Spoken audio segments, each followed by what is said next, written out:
Good morning. It's Tuesday, and we are going to be reading chapter 14, 15, and 16 of The Island of the Blue Dolphins. So, in my book, it's on page 86, but that may not be what page chapter 14 is on for you.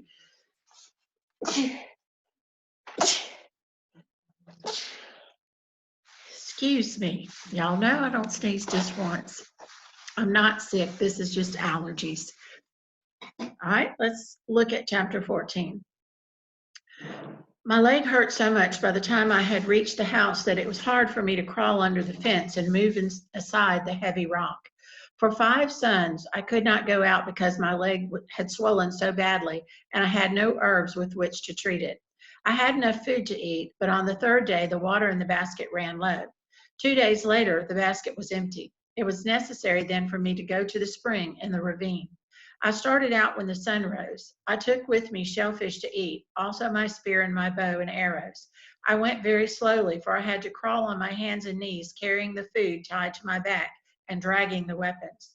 There was a short way to the spring, but it was over many rocks which I could not climb, so I had to take the longer way through the brush. I reached the ravine when the sun was overhead, and the spring was not far off, and I rested there, though I was very thirsty, cutting a lobe from a cactus bush to chew on. While I was resting there sucking the juice from the cactus, I saw the big gray dog, the leader of the wild pack, in the brush above me. His head was down and he was moving slowly, sniffing the tracks I had made. He saw me soon after I saw him and stopped. Behind him was the rest of the pack, trotting along one after the other. The pack stopped too. I took up my bow and fitted an arrow, but as I did this, the big dog faded away into the brush and was quickly followed by the others. In the time of one breath, they were gone. There was nothing to aim my arrow at. It was as if they had not been there at all. I listened. They were moving so silently I could not hear their steps, but I was sure that they would try to surround me. Slowly I crawled on, stopping to listen, to glance back, and to measure the distance between me and the spring. My leg hurt. I left my bow and arrow behind as I went on, for the brush had grown very heavy and I could not use them. In one hand I dragged my spear. I came to the spring. It flowed out of a crack in the rock, and the rock rose high on 3 sides of it. The wild dogs could not attack me from any of these directions, so I lay on the earth and drank, watching the ravine below me. I drank for a long time and filled my basket, and then, feeling better, crawled toward the mouth of the cave. A ledge of black rock ran out from above it. Some low bushes grew there, and among them, with just his head showing, stood the big gray dog. He did not move, but his yellow eyes followed me, turning slowly as I drew near the cave. Another head showed behind him, and another. They were so far away, or they were too far away for me to reach with my spear. Suddenly I saw the brush moving on the opposite bank of the ravine. The pack had split up and were waiting on both sides of the ravine for me to pass them. The cave was now in front of me. I crawled into the mouth of it. Above me I could hear feet running and the cracking of brush, which was followed by silence. I was safe. I knew the wild dogs would come back, and they did as night fell, stalking around the brush until morning, but not venturing close. Although the mouth of the cave was small, once you were inside it, it spread out and you could stand up. Water dropped from the roof, and the cave was cold without a fire. But here I stayed for 6 suns until my leg was well, crawling out only once to fetch water from the spring. While I was living there, I decided that I would make the cave into another house where I could stay should I again get hurt or sick. And this I did as soon as I was strong enough and could walk. The cave went far back into the hill around many turns, but I needed only that part which lay near the opening and which the sun could reach during some of the day. A long time before this, my ancestors had used this cave. Why, I do not know. And along the walls on each side, they had cut figures in stone. There were figures of pelicans floating on the water and flying, of dolphins, whales, sea elephants, gulls, ravens, dogs, and foxes. Near the opening of the cave, they had also cut 2 deep basins in the stone, which I decided to use for storing water since they held much more than the baskets. I made shelves in the side of the rock as I had done in the other house and gathered shellfish and seeds to store there. I also gathered herbs from the hill above the spring in case I should need them. The bow and arrows I had first made, I likewise took to the cave. At the last, after I had made a good bed of seaweed and collected dry wood for my fires, I closed the opening with stones, except for a small hole at the top, which I could crawl through. All this I did, thinking of the days I had been sick and without water. It was hard work, much of it a man's work, but not until I was finished did I go back to the place where the sea elephants lived. The tide was low when I reached it, and far up on the slope lay the body of the old bull.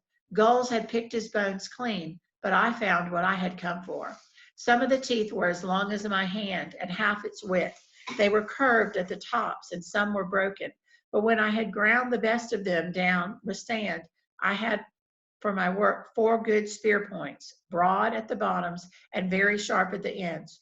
I made 2 more spears from these points, and at last I was ready to go to the cave of the wild dogs. There had been wild dogs on the island of the Blue Dolphin as long as I can remember, but after the Aleuts had slain most of the men of our tribe and their dogs had left them to join the others, the pack became much bolder. It spent the nights running through the village and during the day was never far off. It was then that we made plans to get rid of them, but the ship came and everyone left for Galahast. I am sure that the pack grew bolder because their leader, the big one with the thick fur around its neck and the yellow eyes. I had never seen this dog before the Aleuts came, and no one else had, so he must have come with them and had been left behind when they sailed away. He was a much larger dog than any of ours, which besides have short hair and brown eyes. I was sure that he was an Aleut dog. Already I had killed 4 of the pack, but there were many left, more than in the beginning, for some had been born in the meantime. The young dogs were even wilder than the old ones. I first went to the hill near the cave when the pack was away and collected armloads of brush which I placed near the mouths of their lair. Then I waited until the pack was in the cave. It went there early in the morning to sleep after it had spent the night prowling. I took with me the big bow and 5 arrows and 2 of the spears. I went quietly, circling around the mouth of the cave and came up to it from the side. And there I left all of my weapons except 1 spear. I set fire to the brush and pushed it into the cave. If the wild dogs heard me, there was no sound from them. Nearby was a ledge of rock which I climbed, taking my weapons with me. The fire burned high. Some of the smoke trailed out over the hill, but much of it stayed in the cave. Soon the pack would have to leave. I did not hope to kill more than 5 of them because I had only that many arrows, but if the leader was one of the 5, I would be satisfied. It might be wiser if I waited and saved all my arrows for him, and this I decided to do. None of the dogs reappeared before the fire died. Then 3 ran out and away. 7 more followed, and after a long time afterwards, 7 more followed, and a long time afterward, a like number. There were many more still left in the cave. The leader came next. Unlike the others, he did not run away. He jumped over the ashes and stood at the mouth of the cave, sniffing the air. I was so close to him that I could see his nose quivering, but he did not see me until I raised my bow. Fortunately, I did not frighten him. He stood facing me, his front legs spread as if he were ready to spring, his yellow eyes narrowed to slits. The arrow struck him in the chest. He turned away from me, took 1 step, and fell. I sent another arrow toward him, which went wide. At this time, 3 more dogs trotted out of the cave. I used the last of my arrows and killed 2 of them. Carrying both of the spears, I climbed down from the ledge and went through the brush to the place where the leader had fallen. He was not there.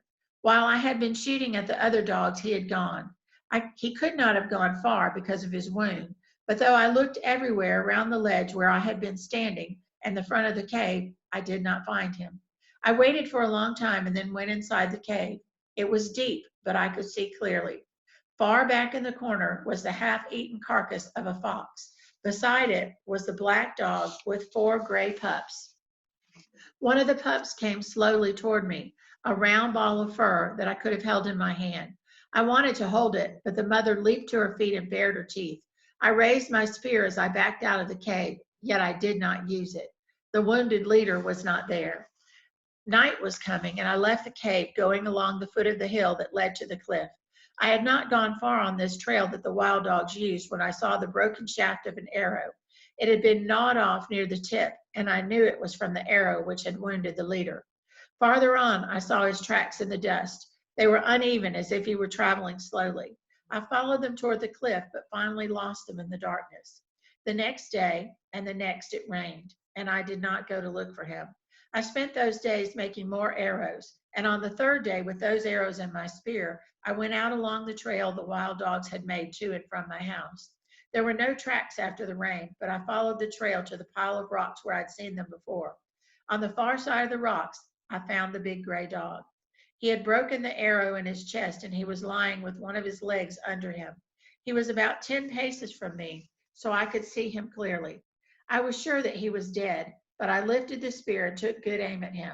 And just as I was about to throw the spear, he raised his head a little from the earth and then let it drop. This surprised me greatly, and I stood there for a while not knowing what to do, whether to use the spear or my bow. I was used to animals playing dead until they suddenly turned on you or ran away. The spear was the better of the two weapons at this distance, but I could not use it as well as the other, so I climbed onto the rocks where I could see him if he ran. I placed my feet carefully. I had a second arrow ready should I need it.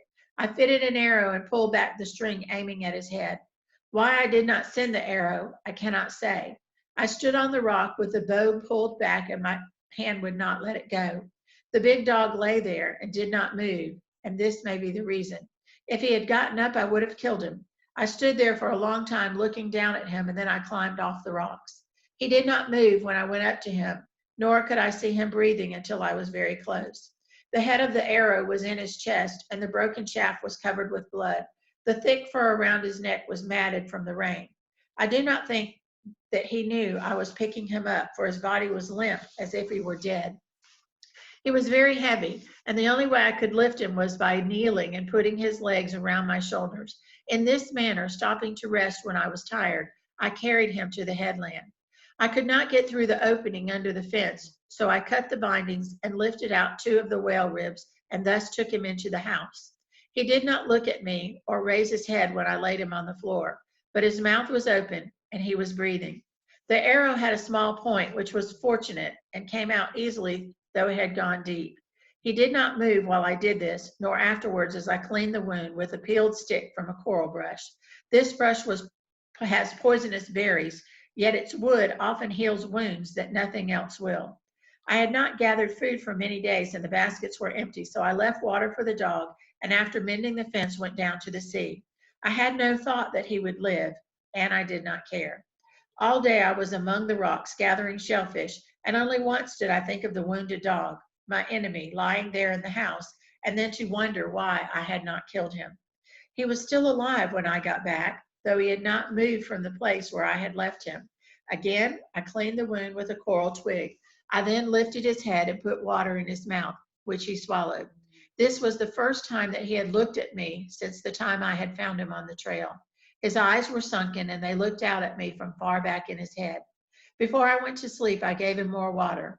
In the morning, I left food for him when I went down to the sea, and when I came home, he had eaten it. He was lying in the corner watching me. While I made a fire and cooked my supper, he watched me. His yellow eyes followed me wherever I moved. That night, I slept on the rock, for I was afraid of him, and at dawn, I went out, and I left the hole under the fence open so he could go. But he was there when I got back, lying in the sun with his head on his paws. I had speared 2 fish, which I had cooked for my supper.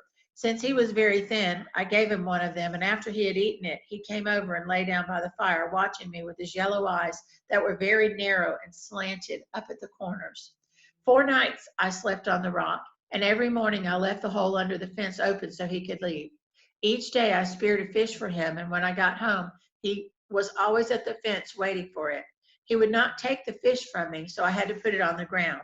Once I held out my hand to him, but at this he backed away and showed his teeth.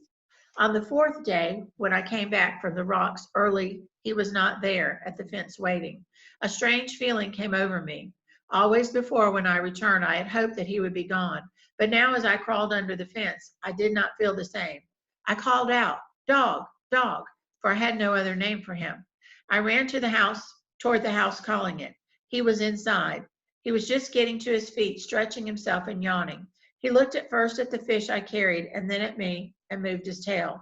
That night, I stayed in the house. Before I fell asleep, I thought of a name for him, for I would not call him Dog.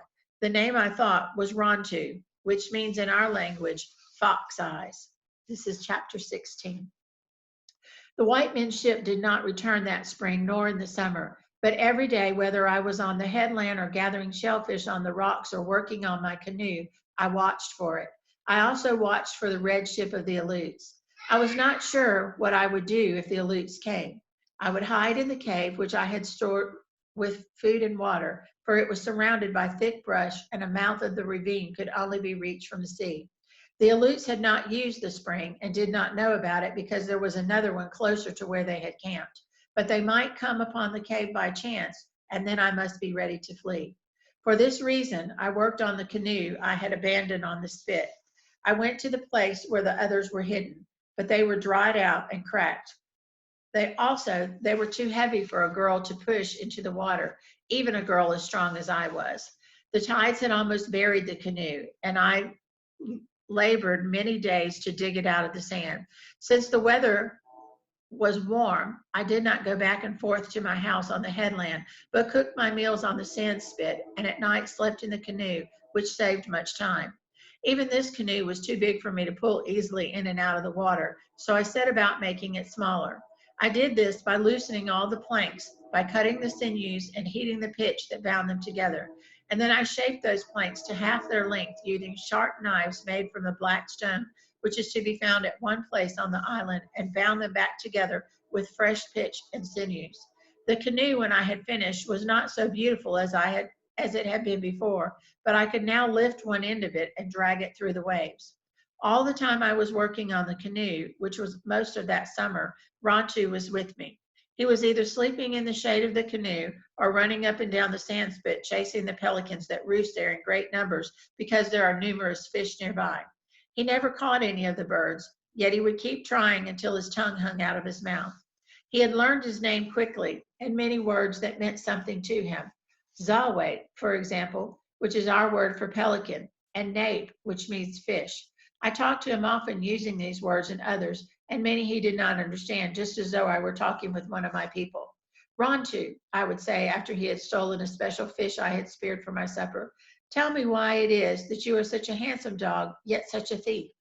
He would put his head on one side and then the other, although he knew only two of the words, and look at me.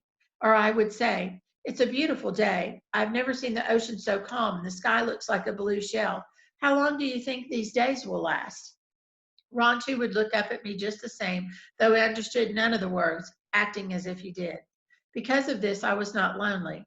I did not know how lonely I had been until I had Rontu to talk to.